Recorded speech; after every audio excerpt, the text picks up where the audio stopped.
Documento 89. Pecado, sacrifício e expiação.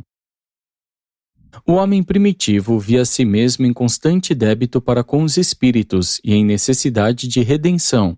Segundo o modo como os selvagens encaravam esse fato, por justiça, os espíritos poderiam enviar-lhes mais má sorte ainda. Com o passar do tempo, esse conceito desenvolveu-se até a doutrina do pecado e salvação. A alma era encarada como tendo vindo ao mundo possuindo uma falta, o pecado original, e a alma teria de ser redimida. Um bode expiatório deveria ser providenciado. O caçador de cabeças, além de praticar o culto de adoração à caveira, era capaz de prover um substituto para sua própria vida, um homem expiatório. O selvagem foi, logo nos seus primórdios, possuído pela noção de que os espíritos têm uma satisfação suprema com a visão da miséria, sofrimento e humilhação humana. No princípio, o homem estava preocupado apenas com os pecados cometidos. Mais tarde, todavia, ele inquietou-se também com o pecado da omissão. E todo um sistema subsequente de sacrifícios cresceu em torno dessas duas ideias. Esse novo ritual tinha a ver com a observância das cerimônias de propiciação para o sacrifício.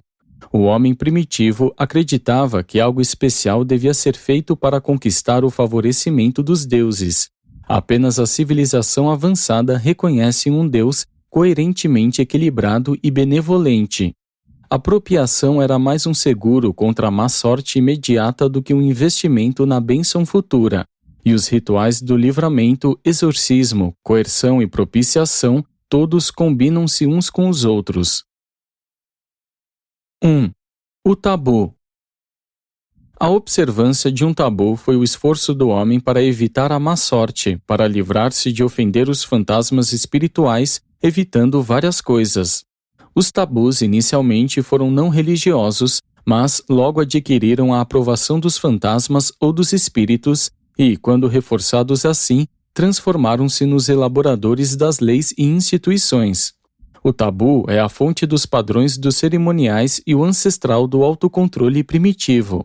Foi a mais primitiva forma de regulamentação societária e, por um longo período de tempo, a única, e ainda se mantém como unidade básica da estrutura social reguladora. O respeito que essas proibições inculcavam na mente do selvagem igualava-se exatamente ao medo que ele tinha dos poderes que supunha estar impondo-as. Os tabus inicialmente surgiram em consequência da experiência casual com a má sorte. Mais tarde foram propostos pelos chefes e xamãs, homens fetiches que se pensava serem orientados por um fantasma espiritual ou mesmo por um deus. O medo da punição dos espíritos era tão grande na mente do homem primitivo que, algumas vezes, ele morria de medo quando violava um tabu. E esse episódio dramático reforçava enormemente o poder do tabu nas mentes daqueles que sobreviviam. Entre as mais antigas proibições estavam as restrições quanto à apropriação de mulheres e outras propriedades. À medida que a religião começou a exercer um papel maior na evolução do tabu, o artigo que ficava banido era considerado sujo e, subsequentemente, profano. Os registros dos hebreus estão cheios de menções a coisas limpas e sujas, santas e profanas.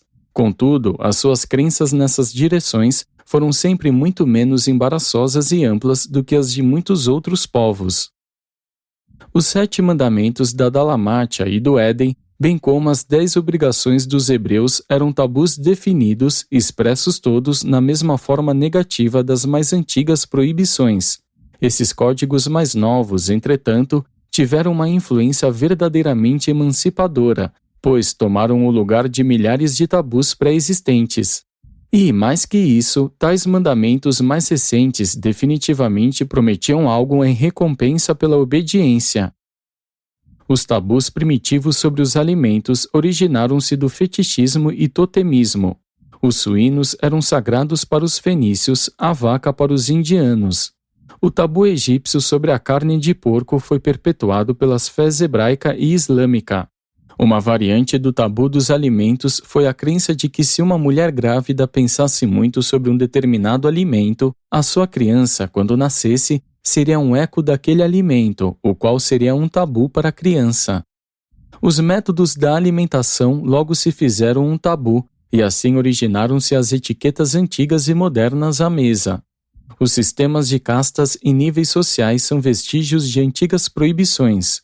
Os tabus eram altamente eficazes para organizar a sociedade, mas eram terrivelmente opressivos. O sistema de proibição negativa não apenas mantinha regulamentações úteis e construtivas, como também os tabus obsoletos, antiquados e inúteis.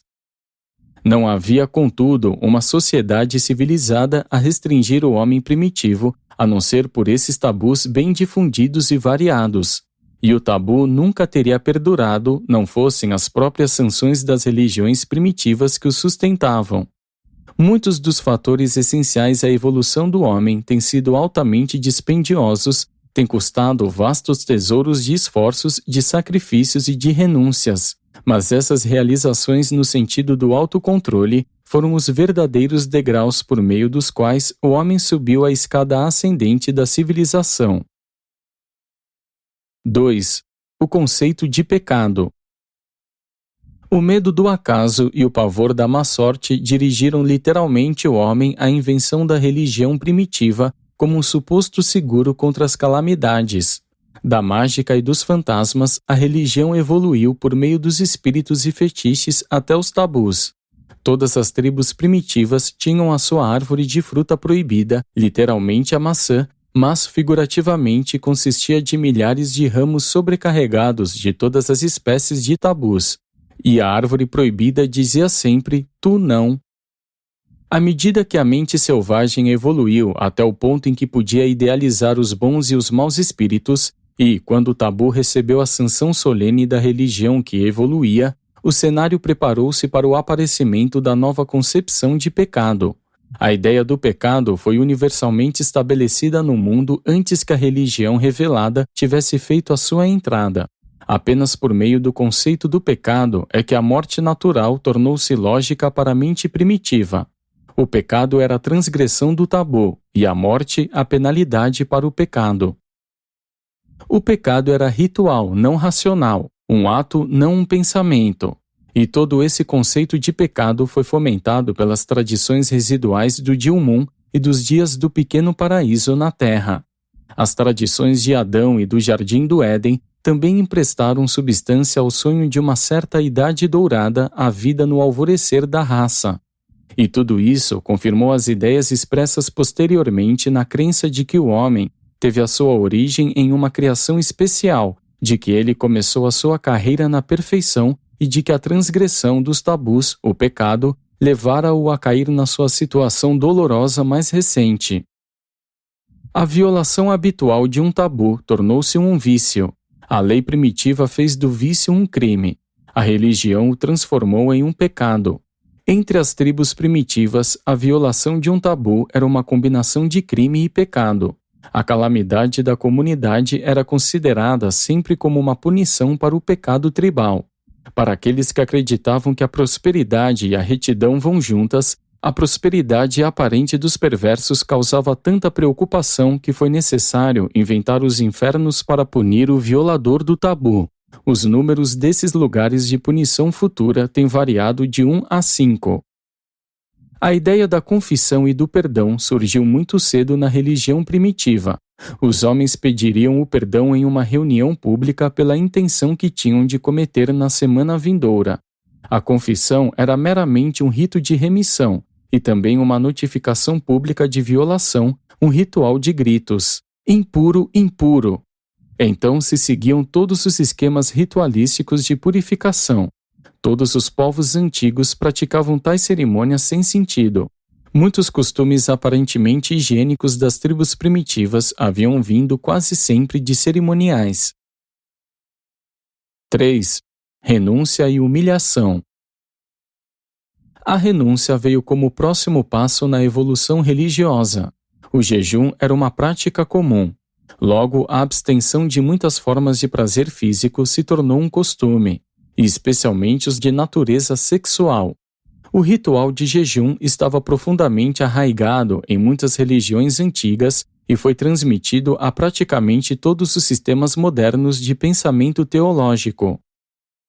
Na época em que o homem bárbaro estava exatamente recuperando-se da prática esbanjadora de queimar e enterrar as posses junto com os mortos, em um momento em que a estrutura econômica das raças estava começando a tomar forma, essa nova doutrina religiosa da renúncia surgiu, e dezenas de milhares de almas sinceras começaram a cortejar a pobreza. A propriedade foi encarada como uma desvantagem espiritual. Tais noções de perigo espiritual da posse material foram alimentadas amplamente na época de Filo e Paulo, e influenciaram marcadamente a filosofia europeia desde então. A pobreza era apenas uma parte do ritual da mortificação da carne, o que, infelizmente, tornou-se incorporado aos escritos e ensinamentos de muitas religiões, e, notadamente, aos do cristianismo. A penitência é a forma negativa desse ritual, muitas vezes tolo, de renúncia. Mas tudo isso ensinou ao selvagem o autocontrole, que funcionou como um avanço que valeu a pena na evolução social. A renúncia e o autocontrole foram dois dos maiores ganhos sociais da religião evolucionária primitiva. O autocontrole deu ao homem uma nova filosofia de vida, ensinando-lhe a arte de aumentar a fração que corresponde à sua etapa de vida, diminuindo o denominador das demandas pessoais, em vez de tentar sempre aumentar o numerador da gratificação egoísta. Essas antigas ideias de autodisciplina abrangeram o autoflagelo e todos os tipos de torturas físicas. Os sacerdotes do culto da mãe encontravam-se especialmente empenhados no ensino da virtude do sofrimento físico, dando testemunho disso ao submeterem-se à castração. Os hebreus, hindus e budistas eram devotos sinceros dessa doutrina de humilhação física. Durante toda a antiguidade, os homens buscaram, com esses comportamentos de autonegação e renúncia, os créditos extraordinários nos registros dos seus deuses. Era costumeiro, quando sob alguma tensão emocional, fazer votos de renúncia e autotortura. Com o tempo, esses votos assumiram a forma de contratos com os deuses e, nesse sentido, representaram um verdadeiro progresso evolucionário, pois se supunha que os deuses fizessem algo definido em recompensa a essa autotortura e mortificação da carne. Os votos eram tanto de negação quanto de afirmação positiva. As promessas dessa natureza extrema e prejudicial são, ainda hoje, bastante observadas em meio a certos grupos da Índia. Nada mais do que natural era que o culto da renúncia e humilhação devesse dar atenção à gratificação sexual. O culto da continência sexual originou-se como um ritual entre os soldados antes de entrarem nas batalhas. Em dias posteriores, tornou-se a prática dos santos. Esse culto tolerava o casamento apenas como um mal menor do que a fornicação. Muitas grandes religiões do mundo têm sido influenciadas adversamente por esse culto antigo, mas nenhuma mais marcadamente do que o cristianismo. O apóstolo Paulo foi um devoto desse culto. A sua visão pessoal é refletida nos ensinamentos que vinculou à teologia cristã. É bom para um homem não tocar em uma mulher. Gostaria que todos os homens fossem como eu. Digo, pois, aos que não são casados e aos viúvos, ser bom para eles permanecerem como eu. Paulo sabia muito bem que esses ensinamentos não eram uma parte da boa nova do Evangelho de Jesus, e o seu reconhecimento disso é ilustrado por esta declaração sua. E me permito dizer isso, mas isso não me foi passado como mandado ou mandamento. E tal culto levou Paulo a desprezar as mulheres. E o pior de tudo isso é que a sua opinião pessoal vem, há muito, influenciando os ensinamentos de uma grande religião mundial. Se os conselhos do fabricante de tendas e professor tivessem sido obedecidos literal e universalmente, então a raça humana teria chegado a um fim súbito e inglório. Ademais, o envolvimento de uma religião com esse antigo culto de continência conduz diretamente a uma guerra contra o casamento e o lar, contra as verdadeiras fundações da sociedade e instituições básicas do progresso humano. E não é de admirar-se que todas essas crenças hajam fomentado a formação de sacerdócios celibatários nas várias religiões de muitos povos. Algum dia, o homem deveria aprender como desfrutar da liberdade sem licença, da nutrição sem glutonaria e do prazer sem devassidão. O autocontrole é uma política de regulamentação do comportamento humano melhor do que a renúncia extrema. E Jesus jamais passou aos seus seguidores tais visões pouco razoáveis. 4. As origens do sacrifício. O sacrifício, como parte das devoções religiosas, tal como muitos outros rituais de adoração, não teve uma origem simples nem única. A tendência de inclinar-se diante do poder e de prostrar-se em adoração na presença do mistério está prognosticada no servilismo do cão diante do seu dono. Um passo apenas separa o impulso da adoração do ato do sacrifício. O homem primitivo media o valor do seu sacrifício pela dor que sofria. Quando a ideia do sacrifício pela primeira vez ligou-se ao cerimonial religioso, nenhuma oferenda contemplada deixava de produzir a dor. Os primeiros sacrifícios foram atos como arrancar os cabelos, cortar a carne, fazer mutilações, arrancar os dentes e cortar fora os dedos. À medida que a civilização avançou, esses conceitos rudes de sacrifício elevaram-se ao nível dos rituais de autoabnegação, ascetismo, jejum, privação e, na doutrina cristã mais recente, de santificação por meio do pesar, de sofrimento e mortificação da carne. Muito cedo, na evolução da religião, existiram duas concepções de sacrifício. A ideia do sacrifício dádiva, que conotava uma atitude de agradecimento, e o sacrifício débito, que abrangia a ideia de redenção. Mais tarde, a noção da substituição foi desenvolvida. Mais adiante, o homem concebeu que o seu sacrifício, de qualquer natureza que fosse, poderia funcionar como um portador de mensagem aos deuses. Poderia ser como um doce perfume para as narinas da deidade. Isso trouxe o incenso e outros aspectos estéticos aos rituais de sacrifício, que se desenvolveram como festejos de sacrifícios, cada vez mais elaborados e ornados com o passar do tempo. À medida que a religião evoluiu, os ritos do sacrifício de conciliação e propiciação substituíram os métodos mais antigos de prevenção, aplacamento e exorcismo. A ideia inicial do sacrifício era de um imposto de neutralidade, arrecadado pelos espíritos ancestrais. Apenas mais tarde, a ideia da expiação veio a desenvolver-se. À medida que o homem distanciou-se da noção da origem evolucionária da raça e, à medida que as tradições da época do príncipe planetário e da permanência de Adão foram filtrando-se com o passar do tempo, o conceito de pecado e do pecado original foram tornando-se difundidos, de modo que o sacrifício por pecados acidentais e pessoais evoluiu até a doutrina do sacrifício pela expiação do pecado racial. A expiação pelo sacrifício era um dispositivo de segurança que abrangia até mesmo os ressentimentos e o ciúme de um Deus desconhecido. Rodeado de tantos espíritos sensíveis e deuses ávidos, o homem primitivo enfrentava uma tal hoste de deidades credoras que requeria todos os sacerdotes, rituais e sacrifícios durante uma vida inteira para isentá-lo de débitos espirituais. A doutrina do pecado original ou culpa da raça fazia com que todas as pessoas começassem já com um sério débito para com os poderes espirituais. Presentes e subornos são dados aos homens, mas quando se os oferece aos deuses, eles são descritos como sendo dedicados, tornados sagrados ou então chamados de sacrifícios. A renúncia era a forma negativa de propiciação. O sacrifício tornou-se a forma positiva. O ato de propiciação incluía louvação, glorificação, adulação e até mesmo entretenimento. E são os remanescentes das práticas positivas do velho culto de propiciação que constituem as formas modernas de adoração divina. As formas atuais de adoração são simplesmente a ritualização dessas antigas técnicas de sacrifícios de propiciação positiva. O sacrifício dos animais significava muito mais para o homem primitivo do que poderia jamais significar para as raças modernas. Esses bárbaros consideravam os animais como parentes verdadeiros e próximos seus. Com o passar do tempo, o homem tornou-se astuto nos seus sacrifícios, parando de oferecer os seus animais de trabalho. A princípio sacrificava o melhor de tudo, incluindo seus animais domesticados.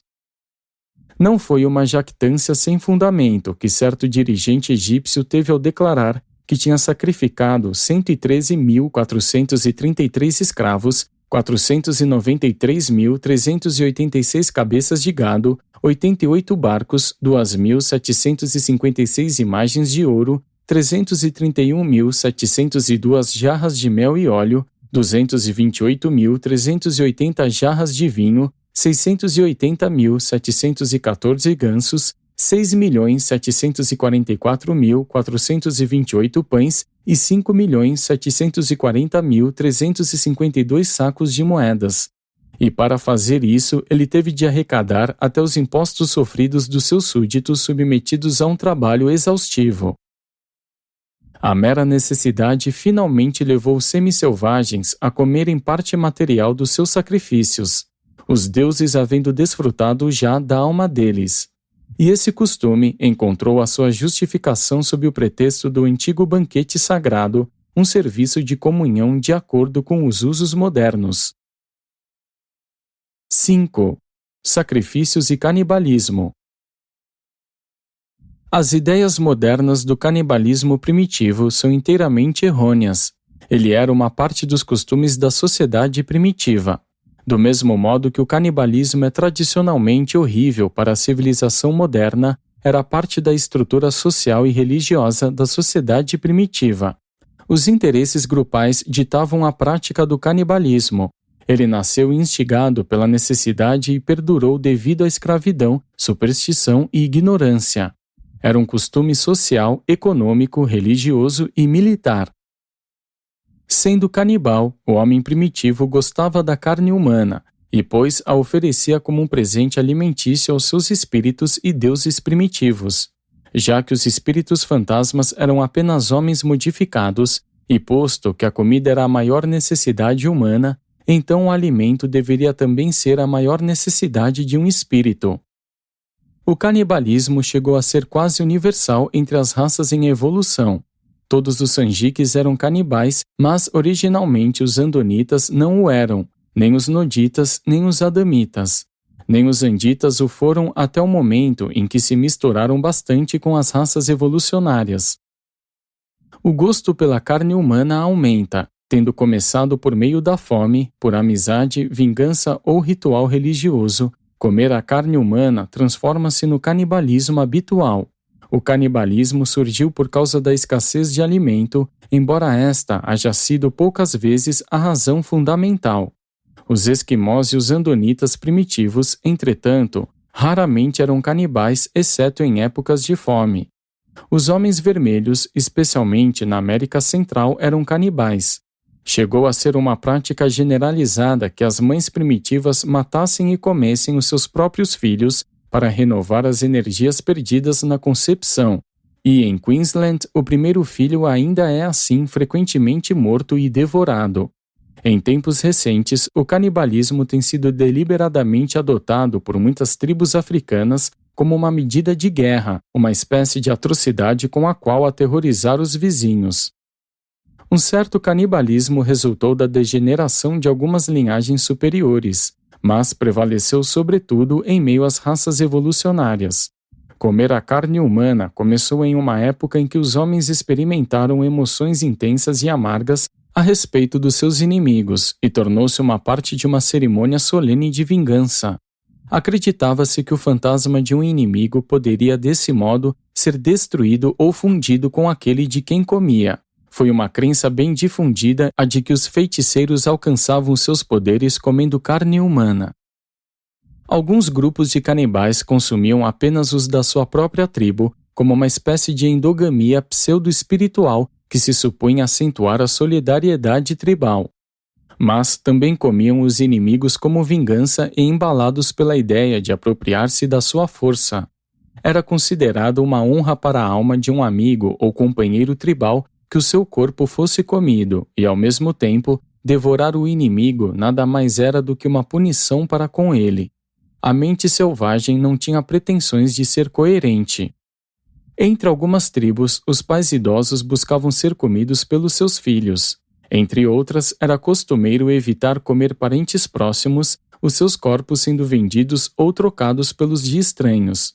Havia um comércio considerável de mulheres e crianças que haviam sido engordadas para serem abatidas.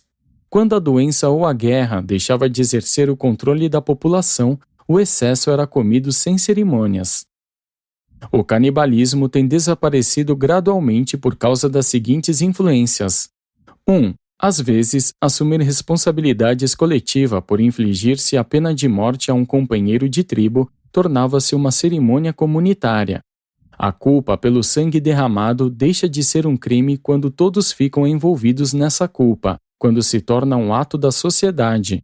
As últimas manifestações de canibalismo na Ásia foram as de comer criminosos executados. 2. Tornou-se muito cedo um ritual religioso, mas o crescimento do medo do fantasma nem sempre funcionou para reduzir o canibalismo. 3. Finalmente progrediu a um ponto em que apenas certas partes ou órgãos do corpo eram comidos, e tais partes supostamente continham a alma ou porções do espírito. Beber o sangue tornou-se comum, e era costumeiro misturar as partes comestíveis do corpo aos remédios. 4. Tornou-se circunscrito aos homens. As mulheres eram proibidas de comer a carne humana. 5. Em seguida, ficou circunscrito aos chefes, sacerdotes e xamãs. 6. Então, tornou-se um tabu entre as tribos superiores. O tabu do canibalismo originou-se na Dalamátia e gradualmente disseminou-se pelo mundo. Os noditas encorajavam a cremação como um meio de combater o canibalismo, já que então era uma prática comum desenterrar os corpos e comê-los. 7. O sacrifício humano fez soar o dobrado de morte do canibalismo. A carne humana, havendo se tornado comida para os homens superiores, os chefes, ficou finalmente reservada aos espíritos ainda mais superiores. E assim, a oferta de sacrifícios humanos efetivamente pôs um fim ao canibalismo, exceto entre as tribos inferiores. Quando o sacrifício humano ficou plenamente estabelecido, o canibalismo tornou-se um tabu. A carne humana era alimento apenas para os deuses. O homem podia comer apenas uma pequena porção cerimonial como um sacramento. Finalmente, generalizou-se o uso de substitutos animais nos sacrifícios e mesmo nas tribos mais atrasadas comiam-se cães, o que reduziu grandemente o canibalismo. O cão, o primeiro animal domesticado, era tido em grande estima, tanto como amigo quanto como comida. 6. A evolução do sacrifício humano. O sacrifício humano foi um resultado indireto do canibalismo, bem como a sua cura. O fato de prover companhia espiritual para ir ao mundo do espírito levou também à diminuição do canibalismo, pois nunca foi costume comer os corpos dos sacrifícios de morte. Nenhuma raça esteve totalmente livre da prática do sacrifício humano de alguma forma e em algum momento, embora os andonitas, noditas e adamitas tivessem sido os menos viciados no canibalismo. O sacrifício humano tem sido virtualmente universal. Ele perdurou nos costumes religiosos dos chineses, hindus, egípcios, hebreus, mesopotâmios, gregos, romanos e muitos outros povos e mesmo até tempos recentes entre as tribos africanas e australianas atrasadas. Os índios americanos mais recentes tiveram uma civilização que emergiu do canibalismo, sendo, portanto, repleta de sacrifícios humanos, especialmente na América Central e América do Sul. Os caldeus estavam entre os primeiros a abandonar o sacrifício humano nas ocasiões comuns, substituindo-o pelo sacrifício de animais.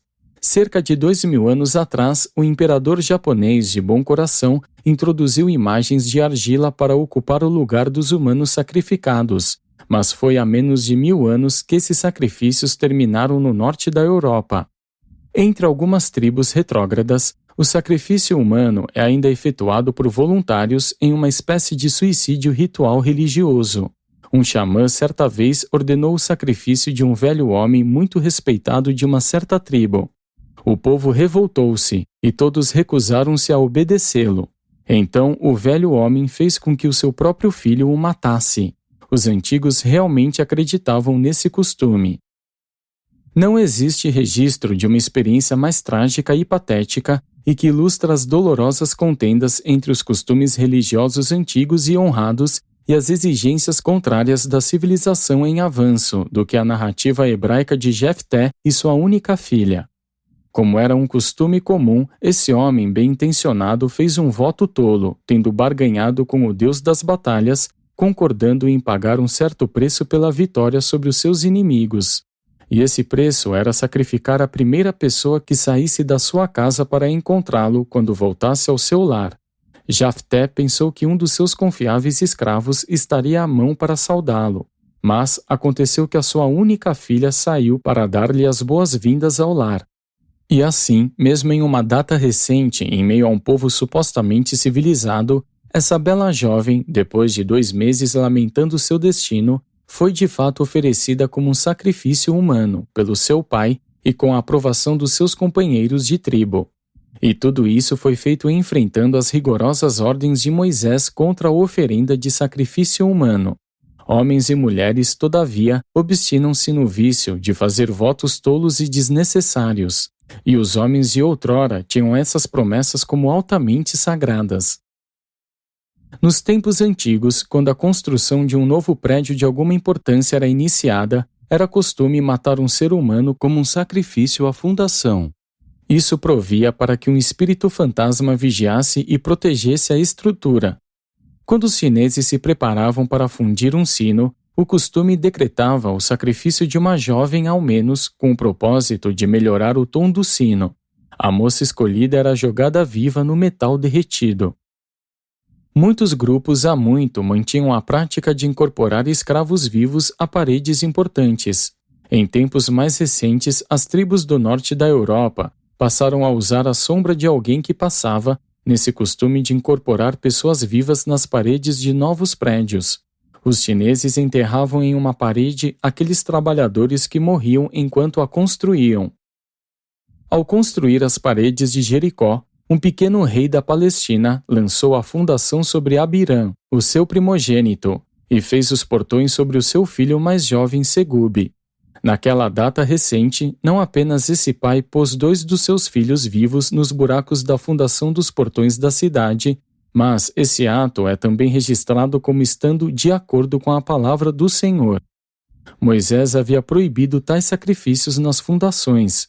Os israelitas, contudo, voltaram a eles pouco depois da sua morte. A cerimônia do século XX de depositar berloques e presentes na pedra fundamental de um novo edifício é uma reminiscência dos sacrifícios primitivos das fundações. Durante um longo tempo foi costume de muitos povos dedicar os primeiros frutos aos espíritos, e essas observâncias, atualmente mais ou menos simbólicas, são todas reminiscências das cerimônias primitivas que envolviam o sacrifício humano. A ideia de oferecer o primogênito em sacrifício era bem difundida entre os antigos, especialmente entre os fenícios, que foram os últimos a abandoná-la. Usava-se dizer durante o sacrifício, a vida pela vida. E agora vós dizeis quando da morte, do pó ao pó.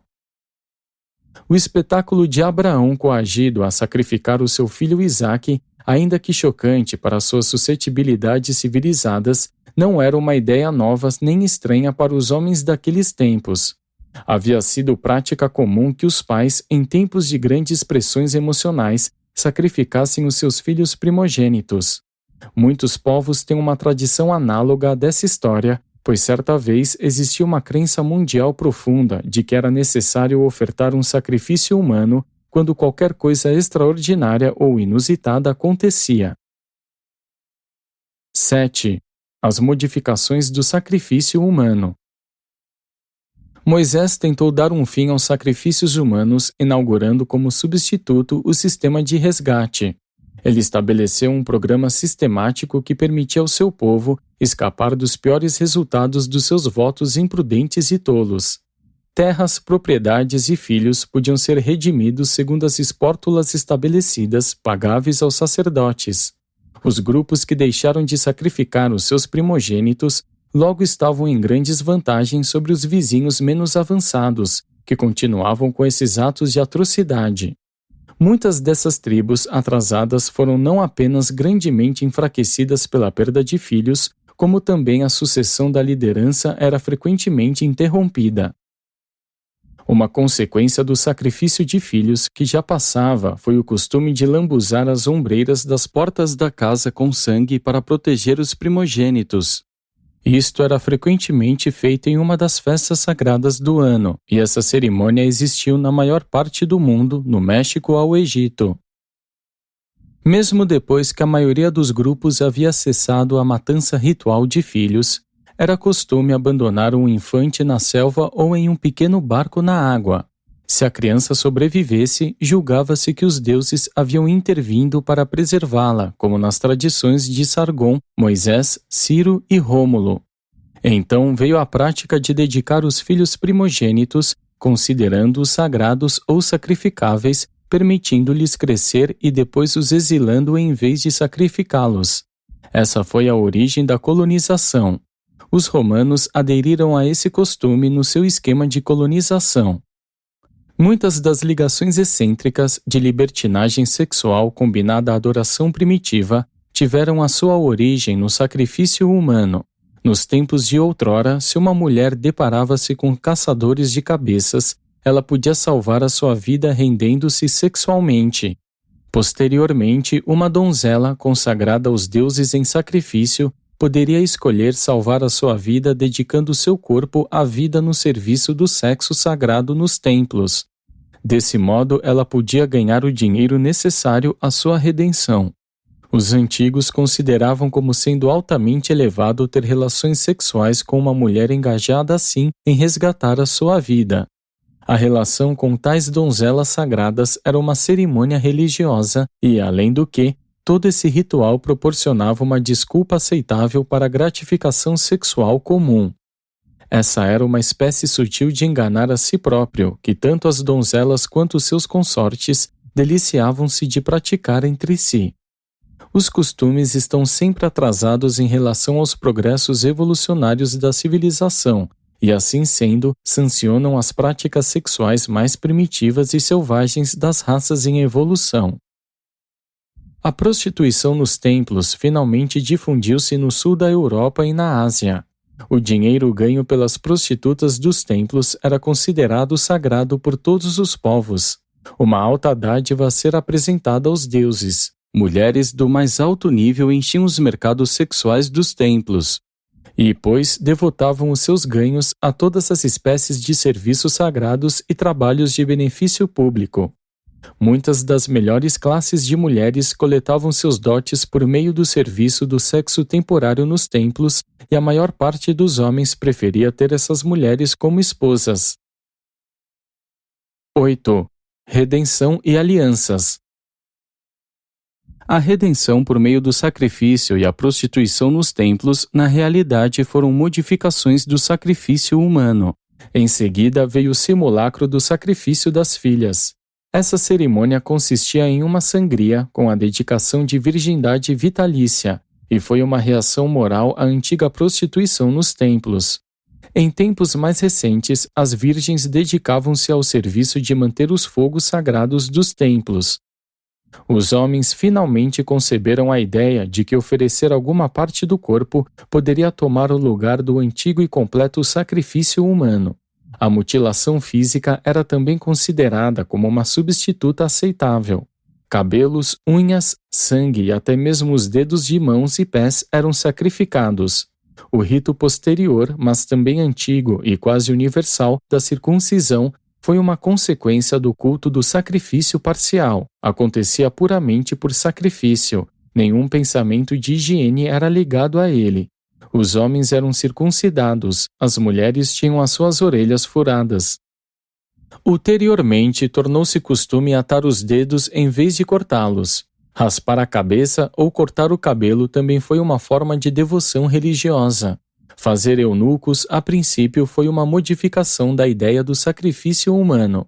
Furar nariz e lábios ainda é coisa praticada na África, e as tatuagens são uma evolução artística da cicatrização primitiva e crua do corpo. O costume do sacrifício finalmente tornou-se associado, como resultado dos ensinamentos em avanço, à ideia da aliança. Afinal, concebia-se que os deuses estavam entrando em acordos reais com o homem, e isso foi um grande passo na estabilização da religião. A lei ou a aliança tomou o lugar da sorte, do medo e da superstição.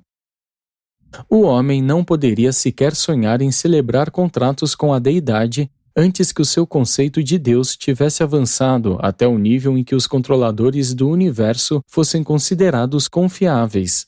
E a ideia primitiva que o homem fazia de Deus era tão antropomórfica que ele tornou-se incapaz de conceber uma deidade confiável até que tivesse ele próprio tornado-se relativamente confiável moral e eticamente.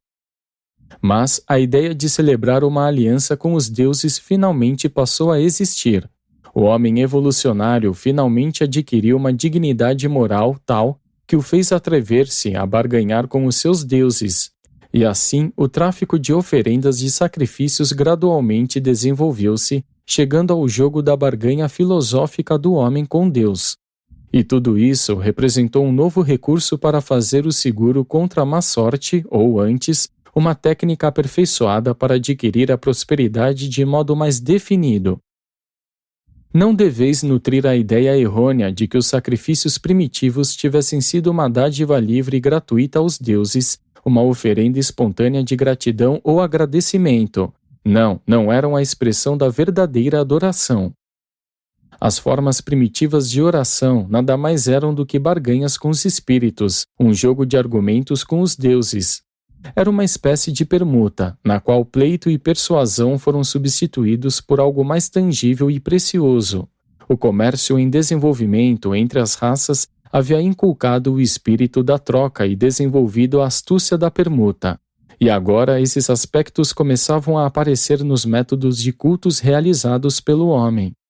E, como alguns homens eram melhores negociantes que outros, desse modo, alguns eram considerados melhores rezadores do que outros. A prece de um homem justo era tido em alta estima. Um homem justo era aquele que havia pagado todas as suas contas aos espíritos e que se tinha desincumbido plenamente de toda obrigação ritual para com os deuses. A prece primitiva não era adoração, era uma petição em forma de barganha para conseguir-se saúde, riqueza e vida. E, em muitos aspectos, as preces não têm mudado muito com o passar das idades. Ainda são lidas em livros, recitadas formalmente e escritas para serem colocadas nas rodas ou para serem dependuradas nas árvores, onde o soprar dos ventos irá poupar ao homem o trabalho de gastar o próprio alento. 9. Sacrifícios e sacramentos. O sacrifício humano, ao longo do curso da evolução dos rituais durante anos, tem avançado das manifestações sangrentas do canibalismo até níveis mais elevados e simbólicos.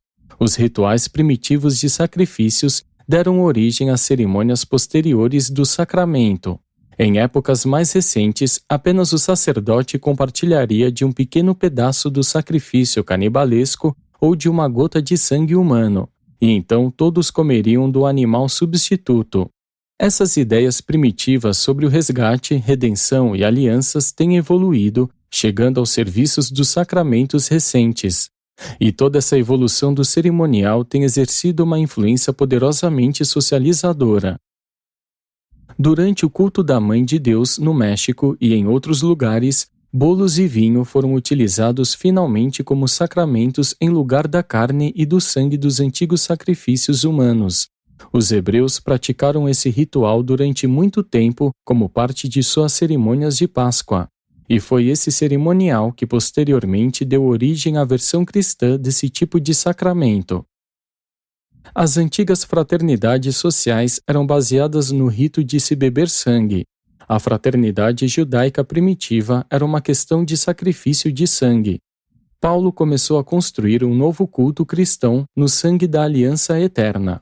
E, conquanto possa ele haver sobrecarregado desnecessariamente a cristandade com ensinamentos sobre sangue e sacrifício, de uma vez por todas colocou um fim às doutrinas da redenção por intermédio de sacrifícios humanos ou animais.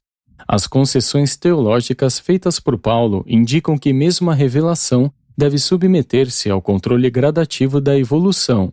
Segundo Paulo, Cristo fez o sacrifício último e totalmente suficiente por si. O juiz divino está agora e para sempre plenamente satisfeito. E assim, após longas idades, o culto do sacrifício evoluiu até o culto do sacramento. Assim, os sacramentos das religiões modernas são os sucessores legítimos das cerimônias primitivas chocantes de sacrifício humano e dos ainda mais primitivos rituais canibalescos. Muitos ainda contam depender do sangue para a salvação, mas isso se tornou ao menos figurativo, simbólico e místico. 10. O perdão do pecado. O homem da antiguidade apenas alcançou a consciência do favorecimento de Deus por meio do sacrifício. O homem moderno deve desenvolver novas técnicas para alcançar a autoconsciência da salvação. A consciência do pecado perdura na mente dos mortais, mas os padrões dos seus pensamentos sobre a salvação desse pecado entraram em desuso e tornaram-se antiquados. A realidade da necessidade espiritual subsiste, mas o progresso intelectual destruiu os métodos antigos de assegurar paz e consolo à mente e à alma. O pecado deve ser redefinido como uma deslealdade deliberada para com a deidade. E há graus de deslealdade: a lealdade parcial da indecisão, a lealdade dividida do conflito, a lealdade moribunda da indiferença e a morte da lealdade demonstrada pela devoção a ideais sem Deus. O sentido ou sentimento de culpa vem da consciência de haver-se violado os costumes, o que não é necessariamente um pecado. Não há pecado verdadeiro quando há ausência de deslealdade consciente à deidade. A possibilidade de reconhecimento do sentido de culpa é um sinal de distinção transcendental para a humanidade. Ela não marca o homem como um meio, mas antes coloca-o em separado como uma criatura de grandeza potencial e glória sempre ascendente. Um tal sentido de indignidade é o estímulo inicial que deveria levar rápida e seguramente àquela conquista da fé que translada a mente mortal aos níveis magníficos de nobreza moral, discernimento cósmico e viver espiritual. E assim todos os significados da existência humana mudam no temporal para o eterno, e todos os valores elevam-se do humano para o divino. A confissão do pecado é um repúdio corajoso à deslealdade, mas de nenhum modo mitiga as consequências do espaço-tempo de tal deslealdade. Mas a confissão, o reconhecimento sincero da natureza do pecado, é essencial ao crescimento religioso e ao progresso espiritual. O perdão do pecado da parte da deidade é a renovação das relações de lealdade, a qual vem em seguida aquele período em que a consciência humana teve um lapso nas suas relações de fidelidade por consequência da rebelião consciente. O perdão não tem de ser buscado, apenas recebido, como a consciência do restabelecimento das relações de lealdade entre a criatura e o Criador. E todos os filhos leais de Deus são felizes, amantes do serviço e sempre progridem na ascensão ao paraíso. Apresentado por um brilhante estrela vespertino de Nébadon.